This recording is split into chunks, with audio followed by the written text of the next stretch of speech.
কাছে এসে দেখলো না হয় মনেরই ভাঙন।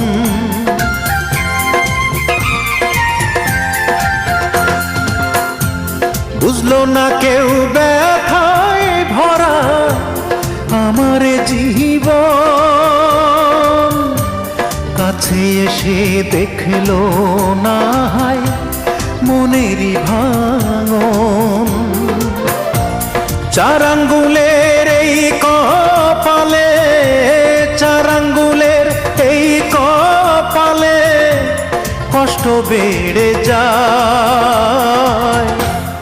আমার দুঃখের গল্প শোনার মানুষ কেহ নাই।